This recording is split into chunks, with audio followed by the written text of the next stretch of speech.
The folks who say Israel is our most important ally in the Middle East, they're in a very tough neighborhood, they have our shared Western values, they have our back, we have their back, and that we have much more in common with the people in Israel than we do with some of these surrounding countries. I would say, what are you talking pushing about? Things like Sharia law, which I've heard you comment on. Okay. What's happening in Gaza, which is the killing of civilians because they are related to terrorists, they've said that too. This is not a left-wing talking point. Have you read what Israeli tonight? It's just a fact. Is read Ben Gavir's Smotrich on this. These are sitting cabinet ministers in the current government saying, starve them out, kill them, kill their children. This is like a cabinet secretary in the current government in Israel saying this out loud. That is not Western. That's Eastern. That is totally incompatible with Western civilization. We don't punish the innocent, period, under any circumstances, or else we're as bad as the people we're fighting. And that, by the way, the U.S. government has done the same, and I've complained about it a lot. And no one has ever called me names for criticizing my own government. So why is it verboten to criticize somebody else's government thousands of miles away? What the hell are you talking about? That is a I great just question. believe in the principle. And second, tell me why they're our most important ally. Right down the road, you've got countries that have like the bulk of the world's energy supply. That's not an important ally? What? If you're looking at foreign policy through the lens of what's good for America, you don't want to make unnecessary enemies. I like Israel for the 8th time. How many people have been there on vacation just because they like it? I have. I took my kids. I'm not against it. I don't want it to get hurt. But from a geostrategic point of view, your duty, if you're running the State Department or running the White House or a member of Congress, is to serve the people who elected you in your country. So you need to think seriously, as you do with your own children, what's good for them. And one thing that's good for them is being allies with countries that have a lot of energy because it makes civilization run. That's why, et cetera, et cetera. So, like, that doesn't even make any sense. Okay. I think we covered the Israel thing. All right. Okay, two things. One of them is I didn't show the first part when Megyn Kelly asked Tucker Carlson, why didn't you push back on Nick Fuentes whenever you had him on your show? And Tucker Carlson answered very beautifully, which he said, okay, so you go and invite him on your show, not Megyn Kelly, anyone who is criticizing, because Megyn Kelly wasn't pushing back, but saying criticism is that.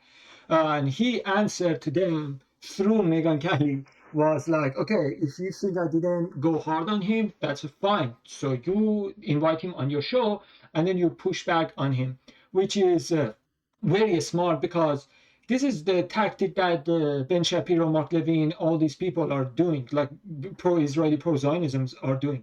As they are canceling you, they are canceling whoever is giving you platform. But in the end of the day, they said, we didn't cancel you.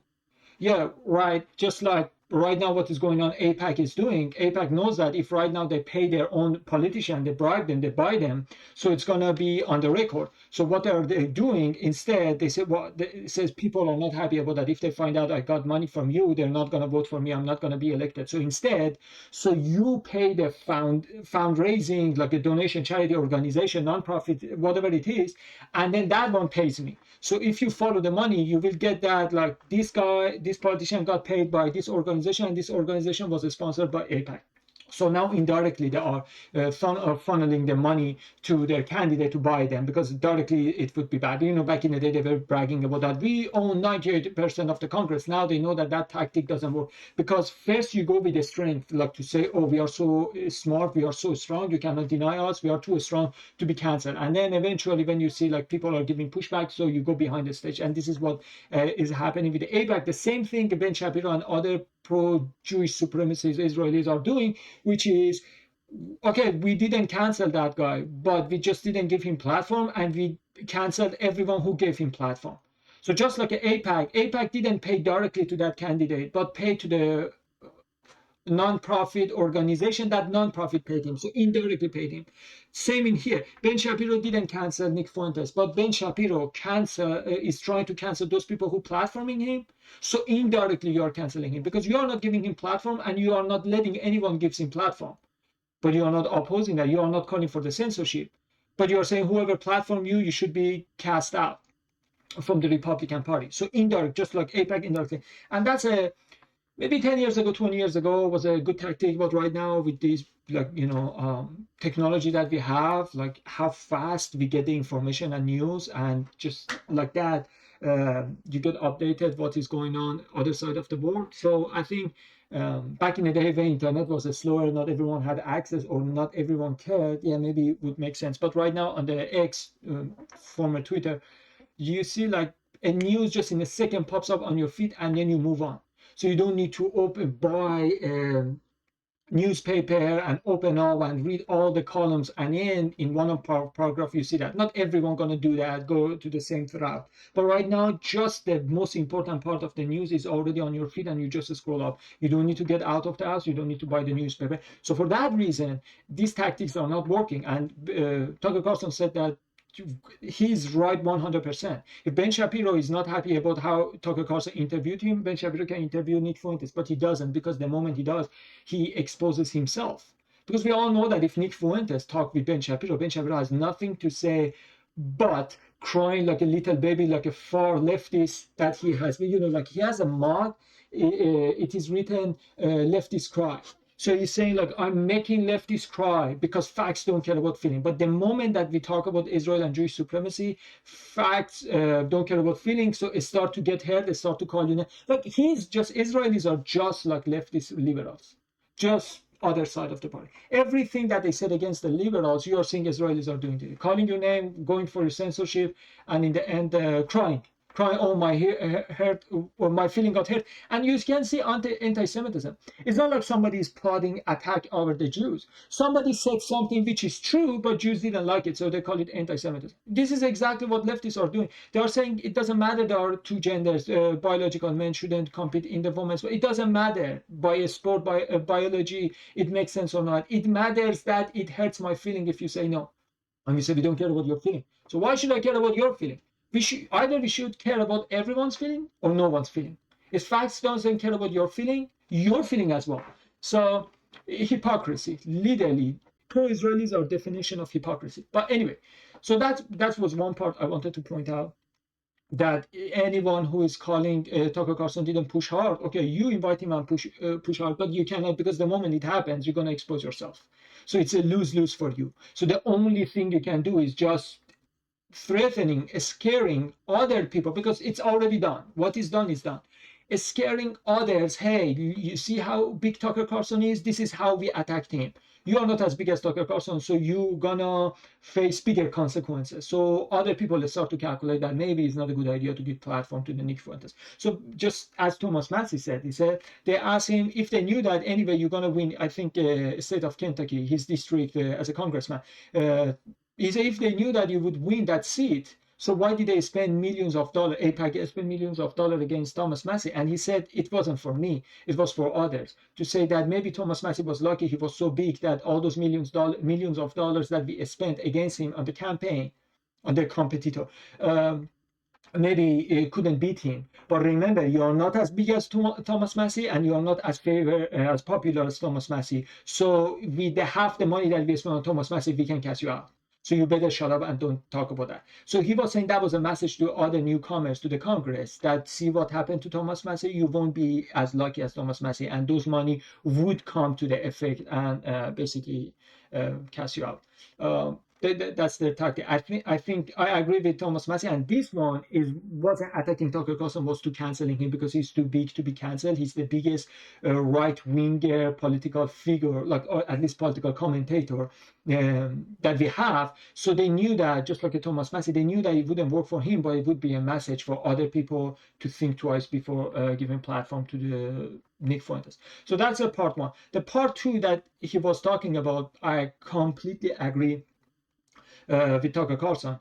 Let's step back and look at it from the bigger scales, bigger vision, bigger picture. Let's see the bigger picture. What is having an ally mean? What does that mean? What does it mean to have a big ally, good ally, decent ally? Ally means we have parallel interests. I'm doing for my interest, you are doing for your interest, but in the end, they merge together. So we have common interests. Like, even though it's going to benefit me doing one thing, that thing simultaneously going to benefit you. So right now, if you have the boomers, Republicans, they're only watching Fox News, the average age is 85 years old. If you ask them what ally means, they don't know. They don't know definition of ally. Ally means me and you for the common goal. I'm not doing that common goal out of the charity just because I'm kind to you, because it benefits me. But what benefits me benefits you as well. Let's put it in that way. I have a berry, I have a cherry, I have an apple. and you want apple. You have money, I have apple. You want to eat apple, I want to have your money. You say, well, okay, I say 1 coin for 1 apple. You give me 1 coin, I give you 1 apple, right? So this is like, I want money and you want apple. But we both want trade. So the trade is the common goal. We both want to trade. You want to trade your coin with an apple, and I want to trade my apple with a coin. So we both have a common interest, which is trading. Me for something, you for something. So that makes ally. And then you go further. That's a relationship. But for ally, this is relationship plus, like you have Hulu plus, like, you have a simple program plus, then you get plus, a standard program and then plus. So that's a plus. So you have the relationship, but also it is in positive way. Like when you are buying Apple from me and I'm getting money from you, it doesn't mean necessarily we like each other or we know each other. But the trading, the common interest that comes with, we also want the best for each other, is not only out of business is business. That becomes being an ally. Israel doesn't have any of that bullshit. None of them. Right? Think about that. For ally means we are friends, so we consider each other's situation. Tell me one time one of the president of United States said something negative about the prime minister of Israel, about the Israel, and asked them to stop, and Israeli listened to Americans. Tell me one. And the moment they had to accept that, they started to attack them differently. Just think about that. Every time Trump was opposing the war with Iran, immediately Jeffrey Epstein files were coming up. You see, why don't we hear about Jeffrey Epstein right now? It still hasn't been released. It still will need to be released. Whenever Israel wanted to push Trump to distract them, to force them, hey, if you want us to not force, I'm not saying Israel was behind the Jeffrey Epstein case to force it to push it, but we see just every time that America says no attack to Iran, we're going to have the conversation, then Jeffrey Epstein files come out and everyone asks for the release of the Epstein file, and the next week you see something bad happen with Iran. 2 times it happened, 3 times. That was a phase. Like you see Bill Clinton say something negative about Israel, the one Jewish woman, something happened in Oval Office, something adultery, oh, it goes away. That is going on with all of them. You talk with I guess Nixon, when the footage was leaked. It's like we get what we want one way or other way. Either you give what we want, or it's gonna get a little scary for you. So it's gonna come with a price. So what I'm trying to say is they never consider our situation to say, hey, listen, we need peace in the Middle East. We need you to be done with stop doing what you're doing. They don't listen. They do what they want. This is not what ally does. The second thing is, what's the benefit for us? Every time that you ask, it says, well, the thing is, we go to the defense contractor and we are making money for them. But I say, hey, that's a problem. We don't want our tax money being spent on the defense contractors. That is the problem. Big pharma and defense contractors. There are 2 things that we are against. And you are telling us, oh, you are causing, like we are, like the Israelis are saying, we are the reason that defense contractors are making money. Exactly, that's the problem. We don't want them to get so much money, because in order to make money, they have to start a war, and our soldiers gonna die, and then we're gonna have more budget deficit. We don't want defense contractor makes more money. They are thinking like we give a shit about defense contractor and big pharmas to have the bigger contract. So they are telling us, hey, look, because of us, your tax money is being spent on defense contractors. So defense contractors, they are making defense military industrial complex, they are making more money because they are getting bigger contracts from government because of helping us. That is exactly the problem. Nobody in America, no ordinary American, no everyday Americans give a shit about Boeing or Lockheed Martin, like any of them. We cannot give a shit about like if they are making contract or not. We don't want them to make so much money. It's like you say, oh, look at us, because of these vaccines or masks, we made big pharmas make more money. Exactly, that's the problem. We don't want them to make money, because the only way big pharma can make more money if there is a disease. So the cure is in their hands. So they get bigger contract with the government. So if they don't make so much money, you will see there is no so much disease. If there is no so much money in defense contractors, military industrial complex, then you see that there is no war. As long as there is war, there is a contract to make more weapons. So is two biggest fields that we hate to make money is military industrial complex and big pharma. And you are bragging about that we are making more money. Exactly, we have budget deficit because of the war. We have so many soldiers dead, so many veterans disabled because of the war. So you don't understand. You are not doing favor to us. You are hurting us by making them getting big contracts, because then they have to cause the war. That's what we want. The second thing is, we test them. Test them on who? On children. We say, the technology you give us, we do the testing and then give you feedback. On children, yeah, we dropped this bomb. It has 0.01 second delay. So fix on that. You drop the bomb on children and you think I give a shit about your feedback? You think American people say, yeah, please go bomb more children, so in return we can get the better feedback. We can drop the bomb in desert in Nevada that nobody lives there and then get the feedback by ourselves. We don't need you to do it in the in live test on the children. So, and what is that? They said in F-35 there is one helmet. It is so unique. We did that because of pilots. They were trying that and they were saying they have some issues, so they came up with a new invention. But invention is not like they created something new. Just added the technology upgrade. So we are spending $30 billion for you to get one small update. So, one of those updates that the phone has, like iOS update, Apple update, one update. This is how you are selling it to us. You give me $30 billion, and in return, I give you a feedback about the helmet of the pilot for F-35. This is how much it costs. Last but not least, Israel is not doing anything. Like they don't have any gas, they don't have any oil, they don't have anything, and they are not even. But geopolitics, they are not located somewhere which is very important. Like Suez Canal, Panama Canal. It's not even there. It's not important at all.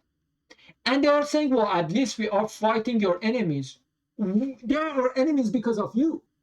They wouldn't be our enemies if you were not attacking them. That's a problem.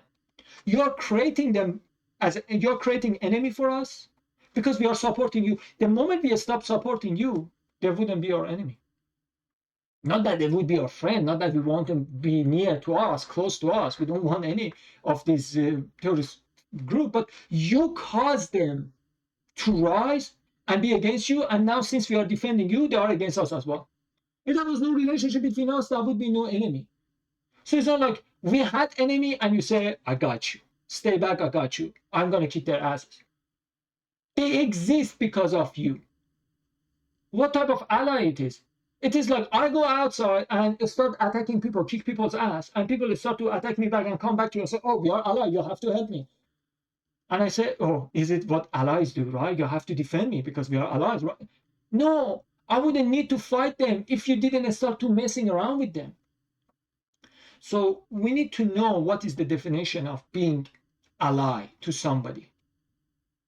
None of the stuff that Israel is doing is definition of being ally. That's my take. But I'm really happy that Tucker Carlson is not backing down, because Heritage Foundation, they just caved and they started to ask questions to make an apology to say, anti-Semitism is bad. I didn't know what I said. Please teach me. I think they got serious threat.